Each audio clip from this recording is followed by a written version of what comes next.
মানুষ সবচেয়ে বেশি কখন প্রতারিত হয় জানেন? সবচেয়ে বেশি প্রতারিত হয় তার হাজবেন্ডের কাছ থেকে এবং কাছের মানুষ থেকে। একটা নারী হয়ে আরেকটা নারীর সংসার যে সকল মহিলারা ভাঙে, আমি তাদেরকে কিছু বলতে চাই। কারণ আপনার সংসারে যদি অন্য একটা নারী এসে এরকম করে তাহলে আপনার কেমন লাগবে বলেন? কোনো নারী চায় না যে তার সংসারটা ভেঙে যাক, এবং স্বামীর ভাগ কোনো নারী দিতে চায় না।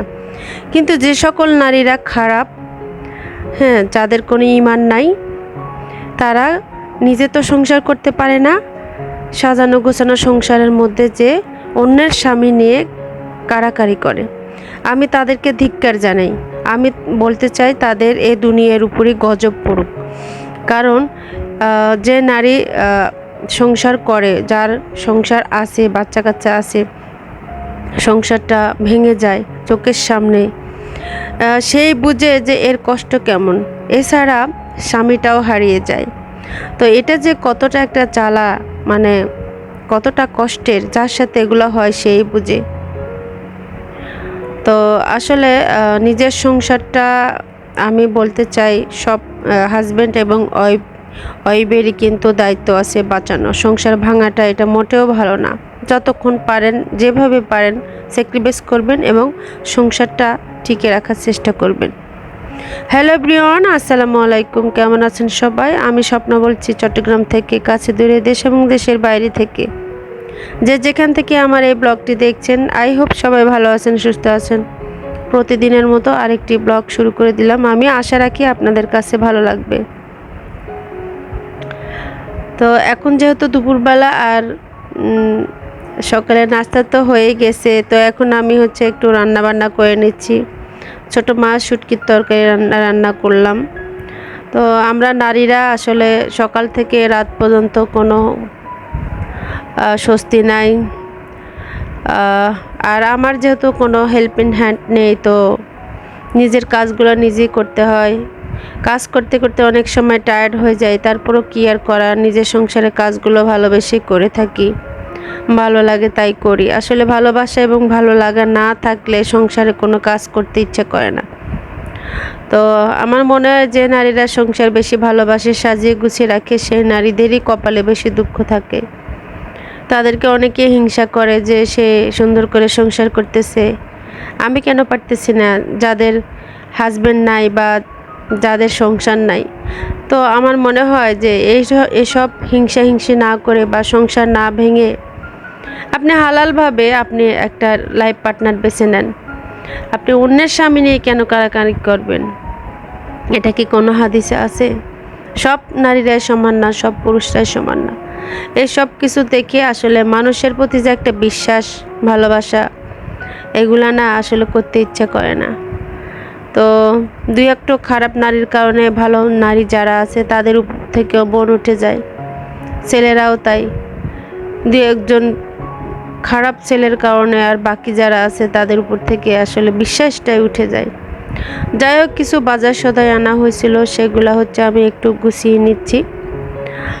তো এই কাজগুলা ফেলে রাখলে আসলে করতে ইচ্ছা করে না। সারা দিন আমি এত ব্যস্ত থাকি, মানে কি বলবো, একটু রেস্ট করতে পারি না। সকাল হতে রাত আমার কোন দিক দিয়ে যাই আমি আসলে নিজেও জানি না। আমার মনে হয় কি যে আরেকটু বড় হলে মনে হয় ভালো হতো দিনটা বা রাতটা। তো কি আর করা, সংসারে কাজ তো করতেই হবে। আর আগে ছিল অন্যরকম, এখন তো ফ্যামিলির দায়িত্ব বেশি বেড়ে গেছে। কারণ যত দিন যাচ্ছে তত ঝামেলা বেশি হচ্ছে, আস্তে আস্তে আরও বেশি হবে। মেয়েকে বিয়ে শাদি দিলে মেয়ের জামাই আসবে, তারপর ছেলে বিয়ে শাদি করলে ফ্যামিলিটা আর একটু বড় হবে আলহামদুলিল্লাহ। তখন অন্যরকম মজা।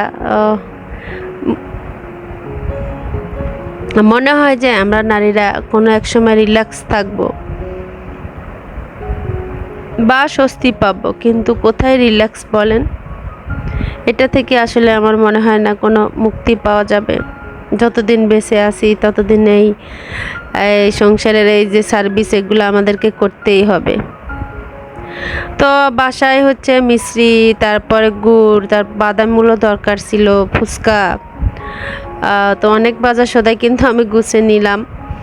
এই জিনিসগুলো বাসায় থাকলে হয় কি হুটহাট করে যে কোনো রেসিপি তৈরি করে দেওয়া যায়। আর গুড়টা তো অনেক ভালো, গুড়ের দিয়ে শরবত বলেন যে কোনো কিছু করতে ভালো লাগে। আর তেঁতুলের টক আনা হয়েছিল। তো আমি আসলে জানি না কে কে আছেন আমার সাথে, যে যেখান থেকে দেখছেন একটা লাইক দিয়ে ভিডিওটি কন্টিনিউ করবেন। আর যদি আমার ভিডিওর কোনো অংশ আপনার কাছে ভালো লাগে তাহলে আপনি চাইলে আমার চ্যানেলটি সাবস্ক্রাইব করতে পারেন। ফেসবুক পেজ থেকে যারা দেখছেন তাদেরকে জানাই অসংখ্য অসংখ্য ধন্যবাদ। তো আসলে মাঝে মাঝে মনে হয় যে মানুষ না হয়ে যদি অন্য কিছু আল্লাহ সৃষ্টি করতো তাহলে বা হয়তো ভালো হতো। মানুষের আসলে বেশি কষ্ট, মানুষকে সুখ, বেশি সুখ হলেও স্বস্তি নাই, কষ্ট হলেও স্বস্তি নাই। তো দুনিয়াতে ধরেন সবাইকে আল্লাহ সব কিছু দিয়ে পরিপূর্ণ রাখে নাই। কাউকে টাকা পয়সা দিয়েছে, কাউকে কম দিয়েছে, আবার কারোর বা শারীরিকভাবে অসুস্থ, মানে এক একজনের সমস্যা এক এক রকম। কেউ বা স্বামী নিয়ে কষ্ট করে, কেউ বা স্ত্রী নিয়ে কষ্ট করে। তো কি যে মানে কি বলবো, মানে এগুলো হচ্ছে আল্লাহ দুনিয়ার উপরে মানুষকে পরীক্ষা করে। তো যাই হোক, এখন আমি আপনাদের সাথে কিছু শপিং শেয়ার করব। দরকারি কিছু শপিং করেছিলাম। সংসারের কেনাকাটা করতে আমরা সব নারীরাই খুবই লাইক করি, আর আমিও কিন্তু ব্যতিক্রম নই। এগুলো আসলে খুবই প্রয়োজন ছিল, তো তাই নিয়ে নিয়েছি। আর এই সাদা বাটিটা খুবই সুন্দর, কোয়ালিটি অনেক সুন্দর। সাদা যে কোনো জিনিসের মধ্যে যে কোনো কিছু সার্ভ করলে দেখতে ভালো লাগে, তাই না? আর এই যে এখানে আরেকটা বাটি নিয়েছি, এটা হচ্ছে আমার আগের 3টা ছিল, তো আমি আরেকটি নিয়ে নিলাম, সেট হিসেবে মিলালে ভালো হয়। এগুলা নিয়েছি হচ্ছে ওই মানে সাদাটা নিয়েছি আরএফএল শোরুম থেকে। আমার শপিংগুলো কেমন হয়েছে অবশ্যই কমেন্ট করবেন। আর এই পাতিলটা যে নিয়েছি এটা হচ্ছে স্টিলের একটা মোটা পাতিল। বড়টা নেওয়া দরকার ছিল, বড়টা আমি পাই নাই। এটার মধ্যে কিন্তু আপনি হচ্ছে দুধ, তারপর ডাল বা যে কোনো রেসিপি করতে পারেন, খুবই সুন্দর। মাশাল্লাহ, আমার কাছে স্টিলের পাতিলই ভালো লাগে। এই যে অনেকে কুকারে রান্না করা হয় বা কি বলে এগুলাকে ভুলে গেলাম, ননস্টিকের পাতিল কম ব্যবহার করাই ভালো।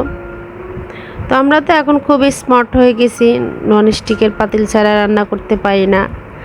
আমি আবার সব পাতিলে রান্না করতে কমফোর্টেবল ফিল করি, সব কিছুই আমার ভালো লাগে। যেমন মাটির পাতিল, স্টিলের পাতিল। স্টিলেরগুলা কিন্তু স্বাস্থ্যসম্মত, তবে আমরা এখন ফ্যাশনেবল হয়ে গেছি, তো তাই হচ্ছে একটু মডার্ন করে এই তো এই ননস্টিকগুলা ব্যবহার করি। তবে এত মডার্ন না হয়ে আমরা যদি একটু স্বাস্থ্য সচেতন হই তাহলে কিন্তু অনেক ভালো হয়। আর এখন আমি হচ্ছে আপনাদের সঙ্গে একটু রেসিপি শেয়ার করি। এটা হচ্ছে চিংড়ি পোলাও, সাদা পোলাও। এর মধ্যে টক দই আর হচ্ছে মরিচ গুঁড়া, হলুদ গুঁড়া, গরম মশলা, লবণ, হালকা চিনি দিয়ে আমি এটাকে একটু ভেজে নিব। আর এই রেসিপিটা আমি আমার স্বাদ কুটির চ্যানেল একটা নতুন ওপেন করেছি, ওটাতে দিয়ে দিয়েছি। আপনারা এটাতে ভিজিট করবেন, লাইক, কমেন্ট এবং সাবস্ক্রাইব করবেন। ওখানে তো সব স্টেপ বাই স্টেপ সুন্দর করে বলে দিয়েছি। আপনারা যারা নতুন তারা অবশ্যই দেখবেন। আর এখানে আমি হচ্ছে সেরকম করে বলতেছি না, যাদের জানার দরকার আছে অবশ্যই কমেন্ট অপশনে আপনারা কমেন্ট করবেন। আচ্ছা, ভিডিওর মধ্যে ভুল হলে অবশ্যই ক্ষমা সুন্দর চোখে দেখবেন। অনেকে ভিডিও দেখেন কিন্তু লাইক কমেন্ট করতে চান না। তো প্লিজ যে সকল আপুরা আমার ভিডিওটি ভিজিট করছেন, হিংসা না করে প্লিজ ভালো কাজ করেন, একটা লাইক দিবেন আর কমেন্ট করবেন অবশ্যই। আর আমরা তো ধরেন যেহেতু চ্যানেলে কাজ করি, অহংকার করা যাবে না, সুন্দরভাবে সবাইকে সাপোর্ট করতে হবে, তাহলে কিছু করতে পারবেন। আপনি অন্যকে হিংসা করতেছেন, সেও এগিয়ে যাচ্ছে, তা আপনি কি এগিয়ে যেতে পারবেন? সবাই সবাইকে সাপোর্টিং করতে হবে। আর এই ইউটিউব চ্যানেলে আসলে টিকে থাকা অনেক ধৈর্য লাগে, ছাড়া হচ্ছে লাখেরও ব্যাপার স্যাপার আছে। অনেকে খুব তাড়াতাড়ি এটাতে মানে হচ্ছে সাকসেস হয়, আবার অনেকের একটু দেরি হয়। আমি বলি যাদের ধৈর্য আছে তারা এখানে কাজ করতে পারেন, যাদের ধৈর্য নেই তারা করার দরকার নাই। এটা অনেক কষ্ট, পরিশ্রম এবং অনেক ধৈর্যের দরকার, অনেক সময় ব্যয় হয়, তো সবাই সম্ভব না। অনেকে ইউটিউব করে করে পেজ খুলে পেজে কাজ করে, চাইলে সেই রকমও করতে পারেন। আর সময় দিতে হয় সব কিছুতেই, না সময় দিলে যে কোনো ভিডিও বলেন, যে কোনো কাজ বলেন সুন্দর হয়। সময় না দিয়ে কোনো কিছু আসলে সুন্দর হয় না, এটা সত্যি কথা। তো যাই হোক, আমরা যারা এই প্ল্যাটফর্মে কাজ করি তারা বুঝি যে কতটা কষ্ট, কতটা সময় ব্যয় করতে হয়। যারা বুঝেন তো বুঝেন, যারা বুঝেন না অনেক কথাই বলেন। যাই হোক, এখন আমি হচ্ছে একটু গাজর ছোলা দিয়ে দিয়েছি, সিদ্ধ আগেই ছিল। আর হচ্ছে আমি দুধ দিয়ে দিলাম, যেহেতু সাদা পোলাও। অবশ্যই এগুলো হচ্ছে অপশনাল, বাসায় থাকলে দিবেন, না থাকলে না দিবেন। তো হচ্ছে ঘি দিয়ে দিব, সুন্দর ফ্লেভার আসবে, ধনিয়া পাতা অপশনাল। তো আমার রেসিপি কিন্তু একেবারে হয়ে গেছে। তো আজকে ছিল শুক্রবার, অবশ্য শুক্রবার হলে একটু ভালো মন্দ রান্না করলে মন্দ কি বলেন। আমি বলতে চাই আমার ভিডিওর মাধ্যমে যারা হচ্ছে বিবাহিত হাজব্যান্ড ওয়াইফ আছেন, সবাইকে আমি অনুরোধ করছি, প্লিজ যতটুকু পারেন আপনাদের সংসারটাকে আপনারা ধরে রাখার চেষ্টা করেন। বাচ্চা হওয়ার পর নিজের কথা চিন্তা না করে একটু ছেলে মেয়ের কথা চিন্তা করতে হয়, কারণ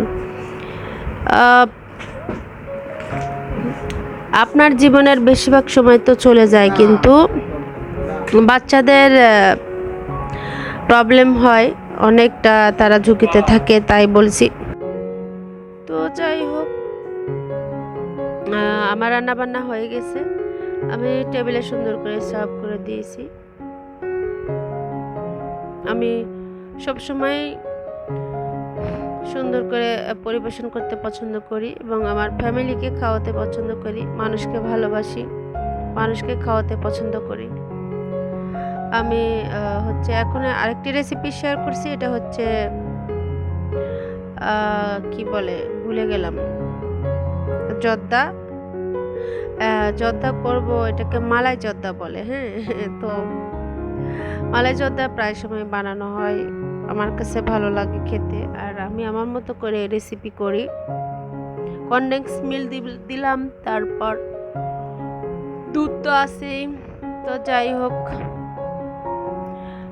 এটাকে একটু ক্রিম করে নিলাম আর কি, এটা কিন্তু বসে যাবে। হ্যাঁ, তারপরে দিয়েছি, কি বলে ওটাকে, কর্নফ্লাওয়ারও দিয়েছি, চিনি আর কি, আর একটু দারচিনি এলাচ, এগুলো হচ্ছে ফ্লেভারের জন্য। আর এখানে হচ্ছে আমি চালটাকে আগে সিদ্ধ করেছিলাম, লবণ আর হচ্ছে একটু স্টার মশলা দিয়ে হাফ সিদ্ধ করেছি, ফুল সিদ্ধ করি নাই, ফুল সিদ্ধ করলে ভালো লাগে না। ওই সব শেষে একটু হচ্ছে আমি চুলে রাখবো, তাহলে বাকিটুকু হয়ে যাবে। চাইলে এখানে আপনারা আপনাদের মতো করে রেসিপিটা তৈরি করতে পারেন, যেমন বাদাম, তারপর হচ্ছে মিষ্টি ছোট ছোট, এগুলো অ্যাড করতে পারেন। আসলে আমার বাসায় না মিষ্টি তত এরা খেতে চায় না, আমার বাবুরা। তো আমি কিন্তু লাইক করি, মাঝে মাঝে আমি তৈরি করি। এখন আমি হচ্ছে দিলাম, কি বলে এটাকে, নারকেল। নারকেল ছাড়া আমার আবার কোনো কিছু রেসিপি, মিষ্টির রেসিপি ভালো লাগে না। তো আমার আজকের ভিডিওটি কেমন হয়েছে আপু ভাইয়ারা যারা যারা দেখছেন, অবশ্যই অবশ্যই মনে করে একটা লাইক দিবেন। আবারও বলছি, ভালো লাগলে সাবস্ক্রাইব করবেন। আর ফেসবুক পেজ থেকে যারা দেখছেন ফলো করে দিবেন। আর অবশ্যই অবশ্যই কমেন্ট অপশনে কমেন্ট করবেন। আর কেমন আছেন জানি না, তবে সবার জন্য সবসময় দোয়া করি, আপনারাও আমাদের জন্য দোয়া করবেন। সবাই বেশি বেশি ভালো কাজ করবেন, মঙ্গল কামনা করবেন, কারো কোনো ক্ষতি করবেন না, অহংকার রাখবেন না, এবং সত্য কথা, সৎ পথে চলবেন। মানুষের ক্ষতি করলে নিজেরও ক্ষতি হয়। কাউকে এমন কোনো কাজ করবেন না যে কাজ দ্বারা মানুষ কষ্ট পায়, মানুষের চোখের অশ্রু ঝরে। এটার জন্য মৃত্যুর আগ পর্যন্ত আপনাকে জবাবদিহিতা করতে হবে। তো যাই হোক, এই তো আমার হচ্ছে রান্না বান্না হয়ে গেছে। পাশে একটু হচ্ছে আমি ভাত রান্না করে নিচ্ছি। আমার এই কথাগুলো অনেকের কাছে ভালো লাগবে, অনেকের কাছে বিরক্ত লাগতে পারে। তো আজকের ভিডিওটি একটু বড় হয়ে গেছে, তো আপনারা একটু ধৈর্য সহকারে ভিডিওটি দেখে নেবেন। আহ, আসলে এখন এত ব্যস্ত, চাইলেও তো আর হুটহাট করে কোথাও যেতে পারি না। আগে একসময় অনেক ঘোরাফেরা করা হতো, এখন কিন্তু সময়ের কারণে যাওয়া হয় না। তো সংসারের ঝামেলা আসলে মাঝে মাঝে মনে হয় মানে নিজেকে খুবই আনকন্ট্রোলেবল মনে হয়। সরি।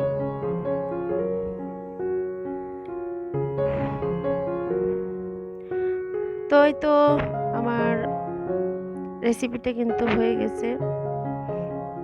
আমার ভিডিওটি কিন্তু অনেক বড় হয়েছে আজকে। তো সবাই ভালো থাকবেন, সুস্থ থাকবেন। দেখা হবে, কথা হবে নেক্সট কোনো ভিডিওতে। তো আজকের মতো এখানেই বিদায় নিচ্ছি। আল্লাহ হাফেজ। Thank you for watching.